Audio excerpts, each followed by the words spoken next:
75 basis points is coming. It's built into the market already. So far, it's had no effect on inflation, still north of 8%.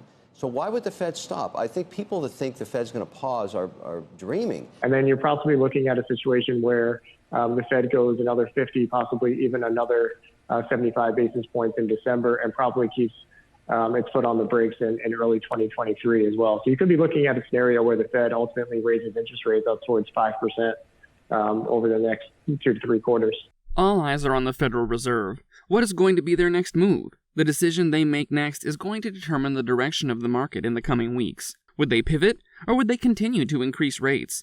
If rates continue to increase, then the stock market and probably the crypto market would respond negatively, as we've seen in previous months. This would all depend on the new CPI inflation rate report. Cathie Wood gives reasons why a pivot is necessary now. Before you proceed with the video, click the subscribe button and the notification bell. You don't want to miss our coming videos. The Baltic Freight Dry Index, which is just for dry goods, down 65%. Oil down 29%. And many people have been dismissing these as saying, yeah, but that's, they went to sky-high prices. They're still not down on a year-over-year basis. That's not true anymore. Gold is down 3%. Copper is down 17%. This is as of today. Lumber is down 28% on a year-over-year basis. Corn is an exception. It is up 27%. Again, Ukraine being a big problem there. We have silver down 9%. DRAM prices down 33%. The Baltic Dry Freight Index down 65%. And oil and corn. Oil is up 14%. That's as of today. It's had a big pop recently. But we do think, having come down from $130 to $90, it is in a downtrend, mostly because of demand destruction. There's another kind of esoteric price out there. I remember it from my days diving deeply into economics. And it's container board prices. This gives you a sense of, how tight the box market is because of a huge amount of trade taking place. So they are down 29% from their peak and about 53% from a year ago. So just taking the evidence and putting it together like this, there is a lot of data to be driving the Fed, which is what they say is happening, but we don't think it's happening. I just rattled off lots of... There are indications that inflation is dwindling. Commodities are experiencing deflation, and the housing market is also in a deflationary trend, because the cost of building materials is falling. Figures from the Materials Price Index, MPI, showed a fall of another 1.9% most recently. This made it a 4 consecutive week fall. The MPI monitors 10 commodities, and 8 out of 10 of these commodities have their prices crashing in the past 5 weeks. This could be signs that inflation is declining. Cathie Wood gave a list of commodities that she has been monitoring, and thinks there's enough evidence that prices are falling across the board.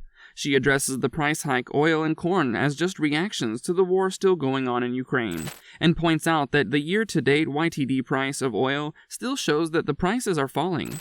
In March of this year, the market price index had peaked at 27.3%, an all-time high we've not seen in decades, but now a remarkable negative 3.8% on a YTD basis. The war in Ukraine had caused a supply shock, which led to massive price hikes, especially in oil and food. It seems after 8 months of the war, the world is adjusting to the supply shock, and alternate supply chains are coming up to fill in the supply gap. This could be the reason why we're beginning to see prices falling. Oil price falling has become a concern that OPEC is now calling for its members to cut supply so that oil prices can stabilize. Based on these trends, Cathie believes the Fed should start easing and cutting interest rates if they're indeed looking at the data. Markets are selling off across the board, and that's very unusual. It's associated with crises and more convincing evidence to us that the Fed is too tight and that it will pivot. And when it does, it will do so, we think, significantly. Now, first, it might simply be rhetoric, because they always like to tee us up for what the next moves are going to be. And we haven't heard that rhetoric yet, despite all the evidence I just shared with you. But that evidence I just shared with you tells us that the Fed is going to get the message loudly and clearly somehow. And it may not be showing through in the numbers they want to see, but it will. It will. They are huge lagging indicators. They're basing policy on lagging indicators, not what they're supposed to be doing. Anyway, if you take, in the US alone, if you take equities and bonds and look at what's happened since the peak, you will see that the loss to investors is more than twice what we saw in 08, 09. That's how bad this is, because bonds are selling off with stocks this time. Last week, the U.S. stocks crashed yet again, Apple taking a significant hit in this crash, losing 5% as demand for the company's products dwindle. There's a revived fear in Wall Street fueling negative sentiments as traders fear the unpredictability of the direction stocks would go this month.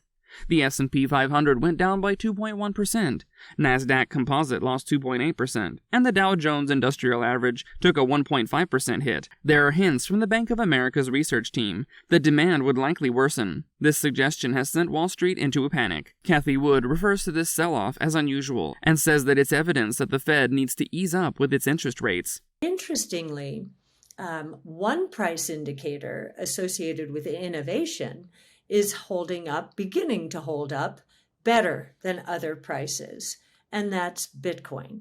It's been interesting to see it flatline in the last month, while other indicators are reaching for new lows. Now, this is not surprising in the late stages of a bear market. In our experience, innovation starts to outperform in the late stages of a bear market. Why does that happen? It happens because innovation is the new leadership. Innovation solves problems. Innovation solves the kinds of problems we have today: supply chain, food, energy shortages, think the genomic revolution, electric vehicles, and so forth. Things seem to be looking up for cryptocurrencies as prices have been stabilizing in the past weeks. While there's no significant rally, there's also no significant fall in valuation, especially for the big cryptos such as Bitcoin. Cathie Wood dubs this as the end of the bearish market. Cryptocurrency investors have had a rocky 2022, but we're now entering a time of the year that's usually good for crypto prices. The past year has been one of the worst circles for Bitcoin, losing as much as 68% from its peak price of $65,000 it achieved in November last year, to below $19,000 several times this year. Is it too early to be optimistic? Let us have your thoughts in the comments, and don't forget to give this video a thumbs up. Thanks for watching.